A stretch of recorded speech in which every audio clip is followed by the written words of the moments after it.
Hallelujah. Praise the Lord. সকলোকে good morning. আজি সুন্দৰ বিশ্ৰামবাৰ দিনা আমি সকলোৱে একে উল্লাসৰে ডাঙৰকৈ তিনিবাৰ আমি প্ৰেজ দ্য লৰ্ড দিম। Praise the lord, praise the lord, praise the lord হৈছে সৰল চিত্ত মানুহবিলাকে, অৰ্থাৎ যিসকল ব্যক্তিয়ে অৰ্থ লৈ ঈশ্বৰৰ গীৰ্জাত বা ঈশ্বৰৰ উপাসনাত আহিব, অৰ্থ লৈ দেই, যিসকল ব্যক্তিয়ে অৰ্থহীন নহয়, অৰ্থ লৈ যিবিলাকে ঈশ্বৰৰ গৃহত প্ৰৱেশ কৰিব, অৰ্থ লৈ যিবিলাকে ঈশ্বৰৰ স্থানত আহি ঈশ্বৰৰ আৰাধনা কৰিব, ঈশ্বৰে সেই অৰ্থ আৰু সেই মিনিংটো বুজিব আৰু তেওঁৰ জীৱনত বিচাৰ কৰি ঈশ্বৰে সেই ধাৰ্মিকতাৰ আশীৰ্বাদ তেওঁৰ জীৱনত দিব। হালেলুয়া। আমি অনৰ্থক ৰূপে বা অনৰ্থক আমি একো অৰ্থ নোহোৱাকৈ, আমি নিজৰ জীৱনত কোনো প্লান নোহোৱাকৈ, নিজৰ জীৱনত কোনো আশীৰ্বাদ বিচাৰি নোহোৱাকৈ আমি ঈশ্বৰৰ গীৰ্জাত অহাটো আমাৰ লছ হ'ব। হালেলুয়া। লছ হ'ব নে নাই? আমাৰ লছ হ'ব। আমাৰ জীৱনত যদি বিশেষ উদ্দেশ্য যদি নাই ঈশ্বৰৰ গৃহত আহা, ঈশ্বৰৰ গৃহত আহি যদি আমি বাহিৰত যদি আমি এনে ওলাই গৈছোঁ, তেনেহ'লে আমাৰ জীৱনত ঈশ্বৰৰ সন্তান হয়, ঈশ্বৰৰ পৰা আমি কিবা এটা পাম বুলি অহাটো আমাৰ একো নাথাকিব আৰু এনে আমাৰ বছৰ দিন পাৰ ঘণ্টা এনে যাব আমাৰ। হালেলুয়া। আৰু আমাৰ জীৱনত ঈশ্বৰে একো আশীৰ্বাদ দিব নোৱাৰিব।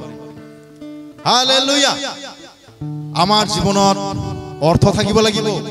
প্ৰত্যেক ল'ৰা ছোৱালী, মাতৃ পিতৃ সকলোৰে আমাৰ জীৱনত অৰ্থহীন হ'ব নালাগে। আমাৰ ঈশ্বৰক বিশ্বাস কৰা ব্যক্তিসকলে সকলোৱে অৰ্থ থাকিব। সেই অৰ্থটো লৈ, সেই অৰ্থটো আগত লৈ আপুনি ঈশ্বৰক আৰাধনা কৰক আৰু ঈশ্বৰক বিচাৰি যাওক। আপুনি ঘৰত বহি বা ঘৰত এনে থাকি আপুনি সময় নষ্ট কৰিব নালাগে। হালেলুয়া।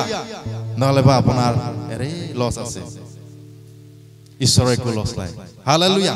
সেইকাৰণে আমি যেন দুৰ্ভগীয়া যেন ব্যক্তি নহওঁ, আমি যেন এজন অসাফল্য যেন ব্যক্তি নহয়, আমি যেন সাফল্য এজন অৰ্থহীন আমাৰ জীৱনত যেন ঈশ্বৰে বিচাৰ লোৱা এজন ব্যক্তি যেন হ'ব পাৰোঁ। আমুকে ক'ত গ'ল আজি, আমুকে ক'ত গ'ল, আমুকে ক'ত গ'ল, আজি তেওঁ কিয় অহা নাই, ঈশ্বৰে যেন চিন্তাত পৰি যায়, কিয় নাহিল সেই ব্যক্তিয়ে, মোক আজি কি হ'ল সেইজনৰ, সেনেকুৱা বিচাৰত যেন ঈশ্বৰে পৰে আৰু সেনেকৈ বিচাৰত পৰাব লাগিব আপুনি। তেতিয়াহে আপুনি ঈশ্বৰৰ সন্তান হয়, তেতিয়াহে আপুনি ঈশ্বৰৰ জিহুৱা এটা বিশেষ এটা বহুমূল্য এটা সন্তান হয়। নহ'লে বাটো আৰু বেলেগহে কিবাহে হ'ব। হালেলুয়া। তো গতিকে বিষয় ইমান ভিতৰলৈ নাযাওঁ। গতিকে মই গীতমালা 95 অধ্যায়ৰ 6, 7, 8, 9, 10, 11 পৰা মই পঢ়িব বিচাৰিছোঁ। পঢ়ি যাম, শুনি যাব। আহা আমি আঁঠু পাৰি প্ৰণিপাত কৰোঁ হওক, আমাৰ সৃষ্টিকৰ্তা যিহৰ আগত আঁঠু পাৰো হওক, কিয়নো তেওঁৰ আমাৰ ঈশ্বৰ আৰু আমি তেওঁৰ চৰণীয়া পথাৰৰ মেৰ স্বৰূপ প্ৰজা আৰু তেওঁৰ হাতৰ মেৰ বুলি কৈছে। হালেলুয়া। সিহঁত মোৰ বিশ্ৰামত নোসোমাব। ঈশ্বৰে যেতিয়া খং উঠিব, ঈশ্বৰে যেতিয়া ক্ৰোধ হ'ব, আপুনি ভুল কৰে ঠিক আছে, হয়, ঈশ্বৰৰ তাত ক্ষমা খুজিব লাগিব আপুনি, কাৰণ ঈশ্বৰে আপোনাক জানিছে আৰু ঈশ্বৰে আপোনাক জানিছে, আপুনি ঈশ্বৰক জানিছে।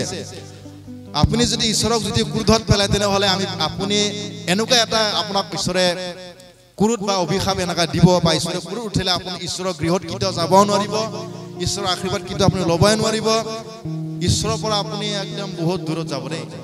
হালেলুয়া। সেইকাৰণে মই কৈছোঁ যে আমি ঈশ্বৰৰ ক্ৰোধত কৈছে, এই গতিকে মই শপত খাই ক'লো যে, ঈশ্বৰে শপত খাই কৈছে, শপত খাই ক'ব লাগিলেতো আমাৰ চেছ হৈ গ'ল আৰু উল্টা কাউণ্টাৰ ষ্টাৰ্ট হৈ যাব। গতিকে সেইকাৰণে আমি যে সিহঁতক মোৰ বিশ্ৰামত নোসোমাব বুলি কৈছে, বিশ্ৰামত নোসোমাব, অৰ্থাৎ সৰবৰাজত, মণ্ডলীত, যিকোনো ঠাইত আপুনি কোনো চান্স নাপাব। যেনেকৈ আপোনাৰ ক'ৰবাত এপ্লাই কৰিলে চাকৰি নাপায়, কেনেকৈ লাগে আপোনাৰ, ক'ৰবাত চাকৰি কৰিলে এপ্লাই কৰিলে নাপালে, বা ক'ৰবাত কিবা কাম কৰিব গ'লে আপোনাৰ ক'লে কেনেকৈ মনটো দুখ লাগে, সেইখিনি তাতকৈ ডাবল দুখ হ'ব আপোনাৰ। হালেলুয়া। তো গতিকে সেইবিলাকৰ পৰা আমি বাচি থাকিব লাগিব। কোনো খেল ধেমালি নহয় ঈশ্বৰৰ বাক্য। সেইটো কাৰণে আমি চিৰিয়াছ হ'ব লাগে, ঈশ্বৰৰ বাক্যত সদায় চিৰিয়াছ হ'ব লাগে, ঈশ্বৰৰ দাসৰ লগত সদায় চিৰিয়াছ হ'ব লাগে, নিজৰ কামৰ লগত, নিজৰ ব্যক্তিগত নিজৰ ঈশ্বৰৰ দায়িত্ববিলাকৰ লগত আমি সদায় চিৰিয়াছ হ'ব লাগে। হালেলুয়া। এয়ে মোৰ কথা। তো গতিকে আমি ঈশ্বৰৰ পৰা যেন আমাক তুমি বিশ্ৰামবাৰত সোমাব নাপাবা যেন আমাক কেতিয়াও ক'ব নোৱাৰে। হালেলুয়া। সেইটো ভয় আৰু সেইটো আদৰ আৰু সেইটো ৰেচপেক্ট ঈশ্বৰৰ পৰা ৰাখিব। আৰু সেই বিশ্ৰামবাৰত আমি যেতিয়া আহোঁ, সেইটো যেন সদায় আমাৰ অৰ্থ থাকে, অৰ্থহীন হয় আমি যেন গীৰ্জাত নাহোঁ।